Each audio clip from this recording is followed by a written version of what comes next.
Olá, sou o Dr. Antônio Martins Farias, estou aqui mais uma vez gravando um vídeo. Quero agradecer a Deus por estar vivo e você, meu amigo, minha amiga, que tem se inscrito no meu canal, que está dando seu like, seu dislike, fazendo seus comentários. Isso é muito importante.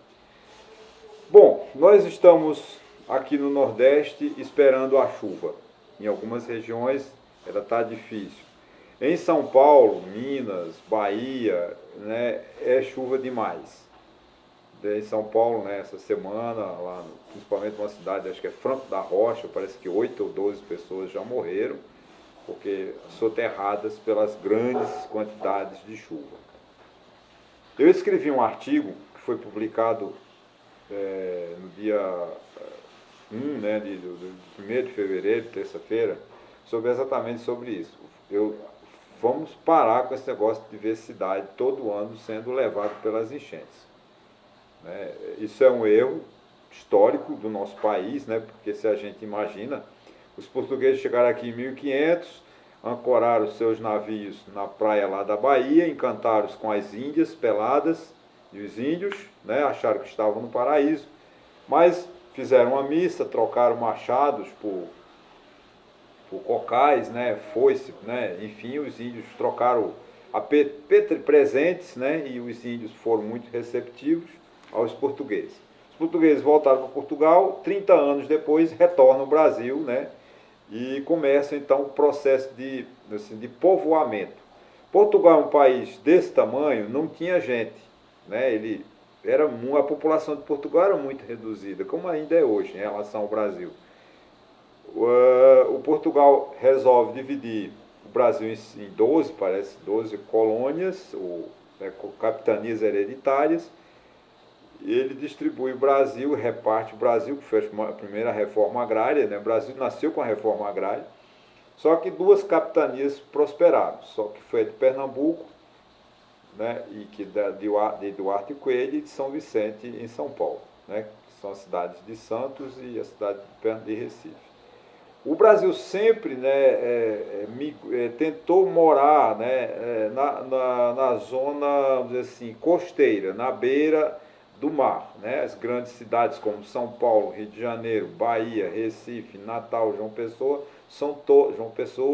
são todas na fronteira, na beira do mar. Por quê? Pela proximidade. Né? O interior do Brasil, que nós temos hoje, região norte, região centro-oeste, né?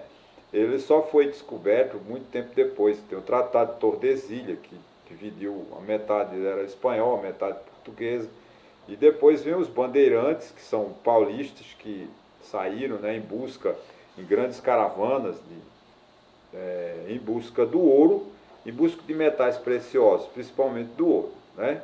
E foram matando índios e dando as comidas para os corpos dos índios, né? Porque eles botavam uma cruz, né?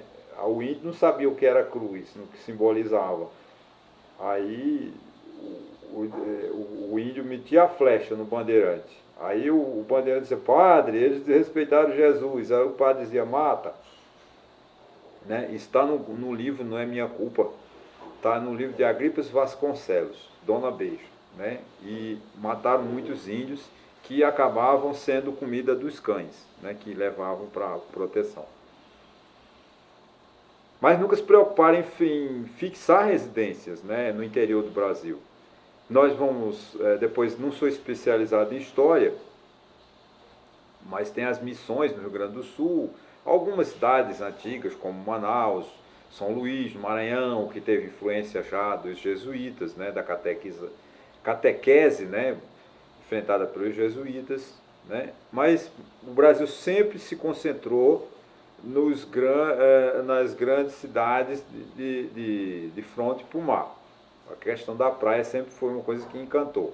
Pela proximidade da pesca, pela proximidade do porto, né? Para se comunicar com a Europa e esquecer o interior. Sempre foi isso. Nós, o desenvolvimento da região Nordeste, por exemplo, né? Ela ocorre por quê? Porque eles descobrem, né, a região, a período de ouro, né, da caça ao ouro, né, da busca ao ouro de Minas Gerais, e eles precisam muito de carne, porque o mineiro, né, o homem que trabalha na mina de ouro, ele precisa de comer muita carne, porque senão ele adoece. Tem uma doença que ele precisa da carne, da vitamina que tem no carne. Então o paulista me vem com gado e sobe pelo Rio São Francisco e leva, porque o Rio São Francisco corta, chamado Rio da Integração Nacional, né, o velho Chico, pega aqui de Sergipe, você numa balsa, sobe e leva para Minas Gerais, vai lá na Serra da Canastra. Então eles começaram a abastecer, né, através de gado, a região mineira, levando aqui do Nordeste. Só que aí também nascem os primeiros povoamentos, né, de vaqueiros, né? Daí a origem da palavra vaqueiro, porque com a plantação também, né, com a plantação de cana no sul de Pernambuco, no sul de Alagoas, no sul, tudo na beira do mar, eles precisam de tirar o gado, porque o gado numa plantação de cana não dá, né? Então eles vêm o gado, levam o gado para o interior. E chega no interior, eles chamam aquele filho de índio com escravo, que é o caboclo, o moreno, né? E dá a ele vaqueiro. E dá tipo assim, você fica com a parte de cada 3 crias, uma é sua. E surgiu os primeiros fazendeiros, as primeiras colônias, né?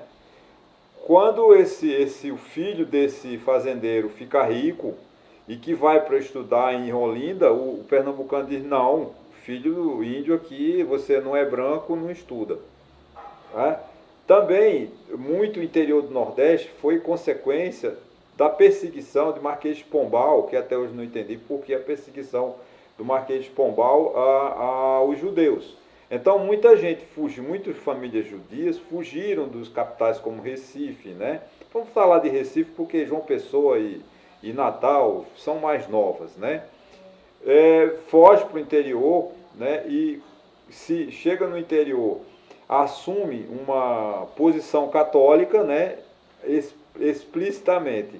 Chega numa cidade, constrói uma igreja, diz, eu sou a católica, apostólica, romana e dedico a minha vida a Nossa Senhora da Conceição. Mas ele ficava judeu. O exemplo disso é Cabaceiras, na Paraíba, uma das cidades mais antigas da Paraíba. É fundada, né, segundo um livro que eu tenho, um livro muito bom, né, e que diz que tem influência judia. E as pessoas fugiram exatamente com medo do Marquês de Pombal. Então, toda essa questão do Brasil, esse modus operandi, vamos dizer assim, de fixar as suas casas em locais como Recife, Maceió, Natal, Rio Grande, enfim, na beira do mar, é uma herança portuguesa.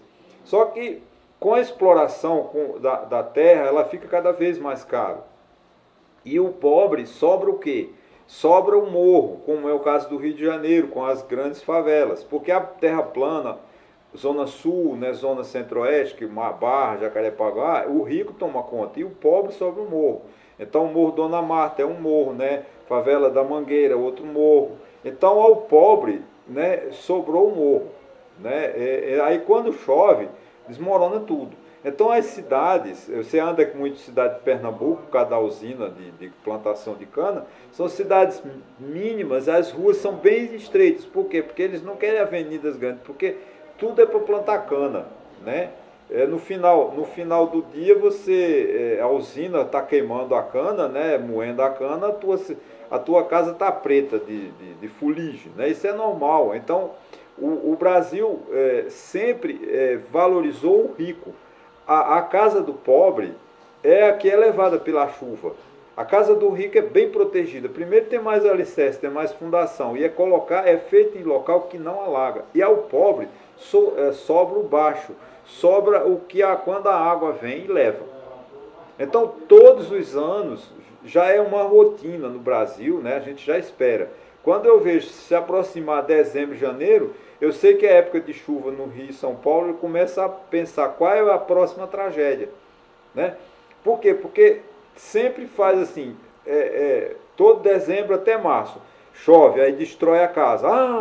Caiu, desabou uma ribanceira não sei aonde, vão lá, enche de comida. Então, aí aparece as pessoas, graças a Deus, não estou criticando não, levam roupa, levam alimentos, levam água, e aí a caridade está feita. Passa a chuva, o pobre volta para o mesmo barraco. No próximo ano, outra enchente. E assim, gente, o Brasil vai vivendo.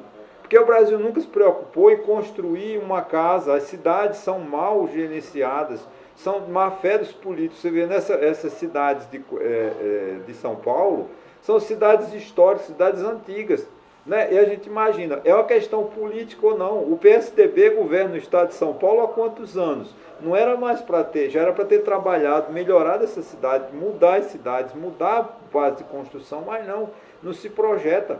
O Brasil não tem projeto, o Brasil vive todo ano essa lenga-lenga, né? Essa enchente e destrói. O Brasil é um povo solidário. Não é não. O Brasil não tem solidariedade, porque se o Brasil tivesse solidariedade, as cidades eram mais organizadas. Você vê aqui mesmo uma cidade mesmo como Santa Cruz de Capibaribe, uma cidade que estão fazendo as casas na beira dos rios, na beira do riacho da Tapera. Quando for um ano, porque não chove há muitos anos aqui no Nordeste, mas quando chover vai ser um desastre. Porque as pessoas estão fazendo as casas em locais que não eram para fazer. E o poder público não vê nada. Assim é em Recife, assim é em Caruaru, assim é no Rio de Janeiro, é no interior de São Paulo, até Brasília, que é uma cidade organizada, capaz de hoje em dia já ter locais que colocam em risco a vida das pessoas. Porque o Estado não se preocupa, sempre teve essa preocupação, né, de faz grandes mansões para o rico e para o pobre sobra as ribanceiras. Na beira do rio, em regiões que chove muito, como São Paulo, Rio de Janeiro, então é essa calamidade, todo ano é essa tragédia. Meu sonho é que os governantes, né, e a população se unisse num projeto de sair, de construir a cidade em locais seguros. Eu me lembro que teve há poucos anos, acho que em São Paulo, não sei se São Paulo ou Minas, uma cidade, parece que o nome era de Santo Antônio do Descoberto, né? Foi um horror, a enchente levou tudo. E parece que não, vamos construir no mesmo local. Gente, se naquele local já passou enchente, há 100 anos, não construa ali, porque daqui a 100 anos vai ter outra enchente e vai matar gente. Infelizmente, todo ano nós perdemos vidas e mais vidas, e o governo, o poder público e a sociedade não se organiza para evitar. Isso, gente, é planejamento, isso é força de vontade, é se unir e criar vergonha, criar mecanismo, porque tem um processo de vício.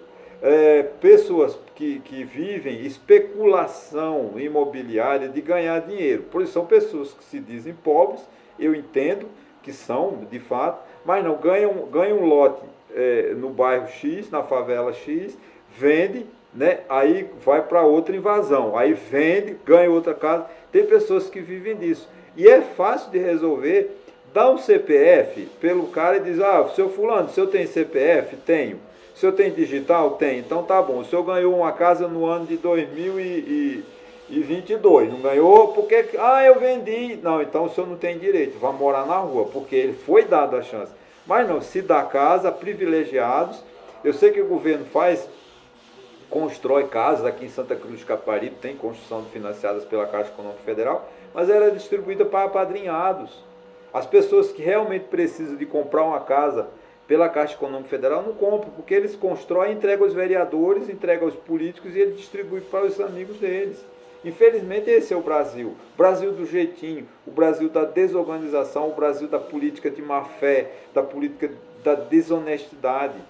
Então a gente precisa, até quando as famílias vão chorar lágrimas de perda, né, dos seus familiares? Porque por falta de vergonha, por falta de coragem, por falta de vontade da política e também de toda a sociedade. Não adianta só cobrarmos do prefeito, só cobrarmos do governador, só cobrarmos do presidente da República. É uma questão de honestidade. A honestidade tem que ser exercida por todos. Se você já ganhou um lote, se você já ganhou uma casa pelo sistema financeiro de habitação, não venda e vá invadir de novo. Você está colocando em risco a sua família. Será que você não ama o seu filho para colocar seu filho sobre risco? Você está num lugar seguro, mas você quer ganhar 60, 30, 60 mil de indenização, você leva o seu filho, sua família, sua esposa para expor de novo naquele local de risco só para ganhar esse dinheiro. Onde é que fica? Eu acho que a sociedade precisa de pensar, precisa de discutir todos esses processos que infelizmente me luta, me entristece, me abate, porque todos os anos, eu estou com 65 anos, completei a dia 30 de janeiro, E eu acho que desde os 7 anos, que eu me lembro, desde os 5 anos, então 60 anos que eu ouço diariamente, todo ano, essas tragédias que poderiam ser evitadas. Mas, infelizmente, é a obra mal acabada, é a obra contratada para ser feita e depois eles põem material de quinta categoria. Você vê, hoje nós estamos com um desastre de uma obra do metrô em São Paulo. Por que uma obra do metrô em São Paulo cai? Porque é obra mal feita. Engenharia não é para isso. Tem pontes feitas pelos romanos na Inglaterra. Isso há 2028 anos essas pontes estão funcionando, ou até mais. E essas pontes estão funcionando em Roma, funcionando na Inglaterra, porque foram obras bem feitas. Agora aqui o governo, a PS 160, que é a minha vizinha aqui, foi feita há um ano e já está esburacada, quer dizer, e ninguém toma providência. É preciso que a gente comece a cobrar eficiência dos nossos governantes e da sociedade também, precisa se mobilizar e ser honesta, porque quando a gente aceita uma obra mal projetada, uma obra com produto de má qualidade, uma obra superfaturada, e a gente acaba elegendo uma pessoa que costumeiramente triplicou o valor de uma obra, e nós estamos provavelmente fazendo ele presidente da República. Isso é falta de responsabilidade. A gente não pode deixar que uma pessoa que cometeu crime de superfaturamento voltar a ser presidente da República, porque simplesmente a gente fecha os olhos, porque a tragédia não é comigo. Mas amanhã eu tenho que me preocupar, porque amanhã as 8 famílias que morreram em São Paulo, né, acho que é Campo da Rocha, o nome da cidade, meus pêsames a toda essa família, né? De repente tem nordestino, nós somos nordestinos, São Paulo é uma cidade de nordestino. O meu luto, eu estou de luto por causa dessas famílias, porque fomos negligentes, nunca nos preocupamos em fazer o bem e construir um país sólido, um país honesto. É tudo do jeitinho, essa coisa atrapalha muito do político interesseiro. Todo mundo tem interesse em se dar bem. Enquanto a gente pensar em se dar bem, a gente não vai a lugar nenhum. Ok, gente? Vale a pena se refletir. Vamos pensar no próximo. Deixar essa coisa mesquinha de só pensar na nossa vantagem, só pensar no nosso ganho, só pensar em passar a perna no outro. Esse vício horroroso do Brasil é muito triste, ok? Isso vocês não têm ideia como isso prejudica, como isso dá prejuízo, tira vidas. Pessoas que podiam estar convivendo conosco são obrigadas a morrer, né? Por causa da negligência, da falta de vergonha na cara de toda a sociedade, não é só do político não, todo mundo tem culpa, porque é você que vai colocar sua família lá em risco, você sabe que aquela é uma área de risco, você também tem culpa e você também precisa de mudar, não é só o pensamento do político não, mas o pensamento de toda a sociedade. Aquele abraço a vocês.